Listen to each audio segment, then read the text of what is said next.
Всем привет, это канал Nomad Max. Сегодня у меня для вас есть один интересный герой, но это не люди, это мост.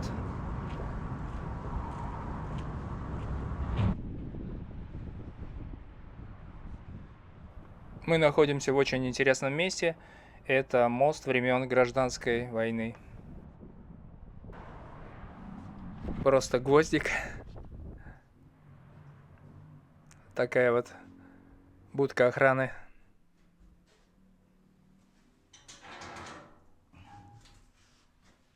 Это что такое? Это, наверное, для того, чтобы прятался часовой.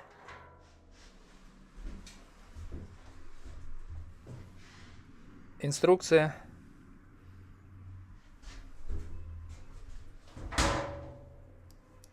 Не работает. Счетчик.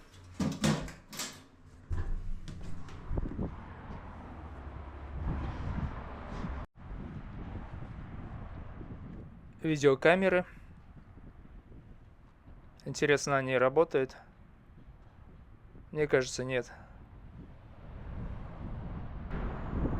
Итак, я на мосту.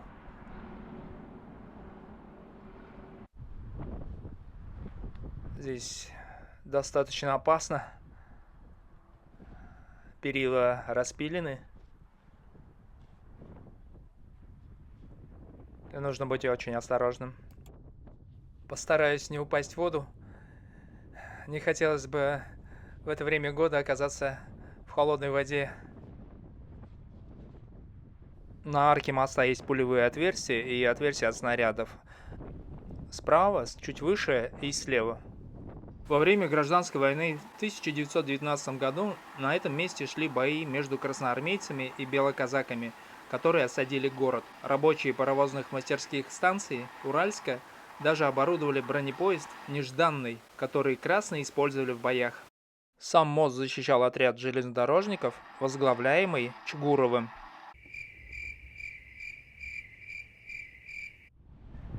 Конечно, по этому мосту неудобно передвигаться, но он довольно прочный и крепкий. Я почти уже на той стороне, осталось немножко. Этому мосту больше 100 лет, и он стоит до сих пор. И я думаю, он еще простоит столько же. Посмотрите, какие заклепки. Раньше не было сварки, и мосты делали вот так. Этот мост был создан по той же технологии, что и знаменитая башня Эйфеля в Париже. Посмотрите, вот еще один след обстрела моста от снаряда либо осколка. Попробую спуститься вниз.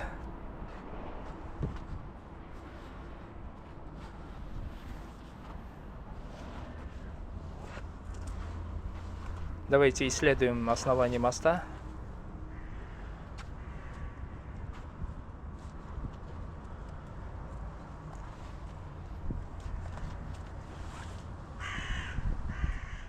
Посмотрите, на чем стоит мост.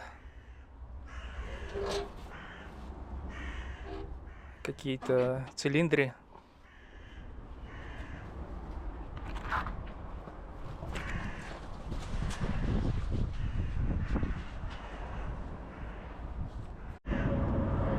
Вот на таких цилиндрах и стоит мост.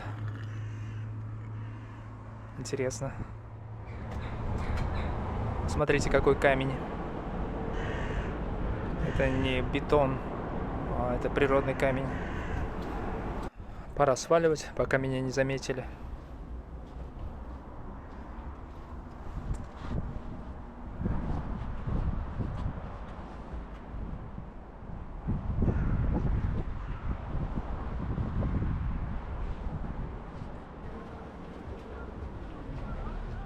Машина проехала. Очень неудобно здесь. Но деваться некуда. Осталось немножко.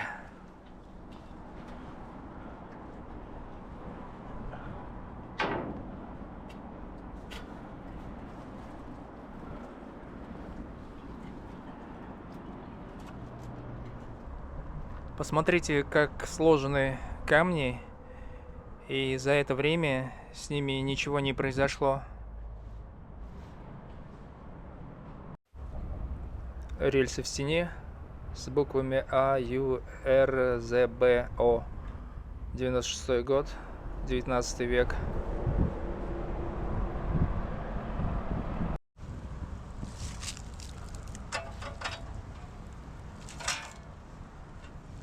Спустимся к берегу реки Чкана и пройдем под мостом.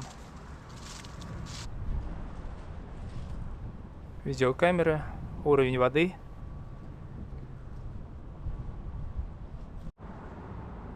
Слева это мост времен Гражданской войны, а справа построен в конце 90-х годов 20 века.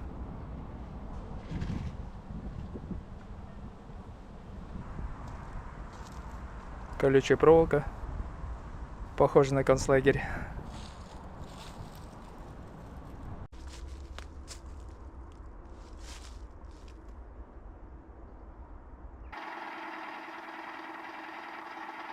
Вот здесь я вижу много ям. Похоже, это воронки от обстрелов из пушек. Нашел старую тормозную колодку. Правда, не знаю, от чего она. Возможно, от старого паровоза. А вот здесь, смотрите, здесь на этой стороне были белые. И, скорее всего, это укрепление или окоп. Снова колючая проволока. Придется переходить под ней.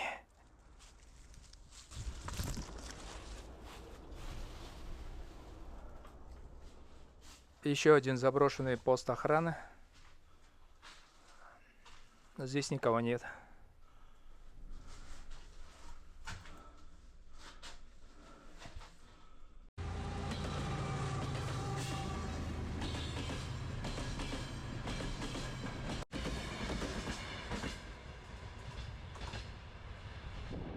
Перейдя по этому QR-коду, я нашел информацию о том, что на этом месте, недалеко от моста, белоказаками были зарублены 17 красноармейцев, которые защищали этот мост. Вот такая вот кровавая история. Почему начиналась гражданская война? Да потому что кучке преступников нужна была власть. Им удалось обмануть и уболтать миллионы людей. И все самое темное и злобное, что в любом народе стараются не выпускать на белый свет, все это выплеснулось наружу. Как вы думаете, это герои? Или обманутые иллюзии? Или те, кто любит насилие и таким образом проявляет себя? Этим голубям безразлично на памятники. Также и большинству людей нет дела до так называемых героев, которые были в прошлом. В этом здании базировались чекисты, которые продолжали красный террор, объявленный Лениным и Троцким в 1918 году. Сколько людей здесь было запытано, история об этом умалчивает. Зайдем внутрь. Интересно, сколько людей поставили чекисты к этой стенке. Время от времени в городе находятся останки человеческих костей, погибших от расстрелов либо от голода. Местные археологи утверждают, что таких захоронений еще множество.